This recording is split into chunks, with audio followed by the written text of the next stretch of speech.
Thank you for coming back to my channel. Lalafang na naman ang lola nyo at eto na, papasok na tayo.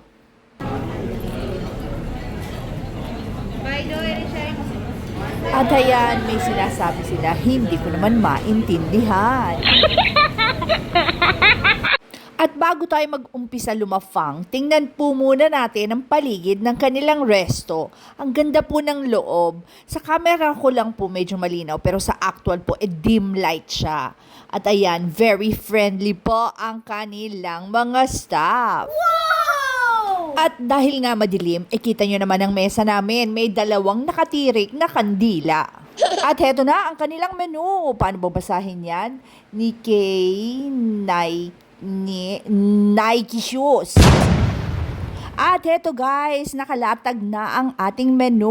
Magre-review na tayo. At ayan po guys, ang kanilang menu at ayan ang mga presyo para hindi po kayo mabigla pagpunta nyo dito. Social po kasi ang lugar na ito at talaga naman ang ambience talagang feeling mo wala ka sa Pilipinas. Hala sige mga anak, order na ng masintensyahan na ng nanay nyo.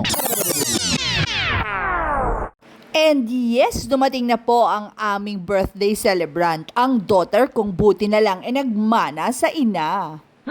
At ayan, may inilapag po silang libreng chips para hindi po mainip sa ating order. At dumating na rin po ang aking miso soup para naman po ito sa in-order kong unagi. Abay parang sasayaw ng pandango sa ilaw ang nanay ko.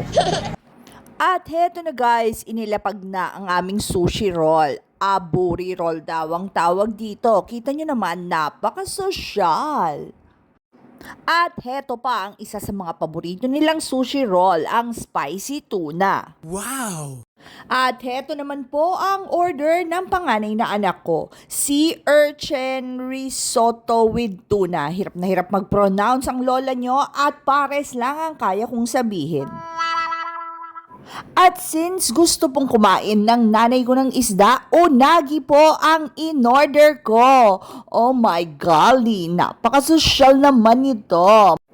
At since rice is life, konti po yung rice ng unagi at umorder pa po kami ng extra rice. Yan naman po ang aming tsahan. At heto na guys, sisintensyahan ko na ang spicy tuna roll. Ayan, kita nyo ang itsura, napakaganda. At ayan, maganda rin ang tumitikim. Sarap, ang sarap-sarap po niya. Talaga naman, kitang-kita sa mukha ni Miss D. At heto naman ang order ng anak kong pangalawa.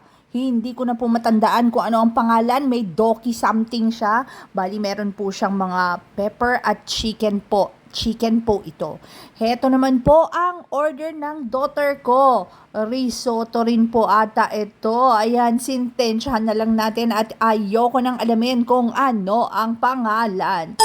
Yung risotto po niya may beef pong kasama at talagang malalasahan po natin ang bell pepper. Kaya overall, masarap pa rin po siya. Bawas na ang unagi ko dahil hati po kami ng nanay ko. At eto na, sisintensyahan ko ng unagi. Masarap po siya. Yummy naman po ang pagkakaluto niya at saktong-sakto, crispy yung labas pero juicy pa yung isda sa loob. Pareho lang po siya ng nabibili sa iba. At bago po magkalimutan, huwag po natin kalimutan mag-click ng like and subscribe button para updated po kayo sa aking mga uploads. At eto na guys, intensya naman natin ang pagkain ng panganay na anak ko. Raw po ito, kaya ang lola nyo, kita nyo naman ang mukha, maasim dahil hindi po ako sanay kumain ng hilaw. Pero in fairness yummy siya. Akala ko malansa pero hindi, sakto lang, parang malinamnam. Tsahan naman ang titikman natin. Mabango po siya. At mukhang marami po siyang sahog. At ayan, sisintensyahan ko na. Hati-hati rin po kami sa extra rice kasi medyo maliliit po yung serving ng rice nila. Masarap po siya at mabango. Wow! At mukha namang nag-e-enjoy ang nanay ko sa in-order namin. Yeah! Kaway-kaway naman, Lola Josie, sa mga lafangers ko. At ayan na po ang second son ko at galing po sa opisina yan at lalafang pa lang siya ngayon. Kaya hihingi na po tayo ng kanyang pagkain. Kaway-kaway ulit, Lola Josie. At magpandanggo muna tayo sa ilaw. At heto po ang order niya. Manghihingi na tayo. Chicken po siya. Meron po siyang mga vegetables na kasama at may bell pepper at itlog. At heto na, hihingi na po tayo at nang masintensya na natin. Abay na, parami ata ang sandok ko ng kanin niya. At heto na guys, sintensya na natin.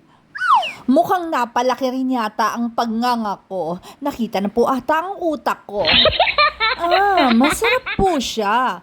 At nalalasahan po talaga natin yung bell pepper niya na medyo crispy pa. Huwag kalimutan, selfie muna! At dahil nahuli nga po ang pangalawang anak ko, umorder pa po kami ng sushi at talaga naman 5 piraso na lang. At tag-isa lang po kami, akin na po yaan. At ano pa naman ang kailangan kong sabihin? Kita nyo naman, tumitirik pa ang aking mga mata sa sarap.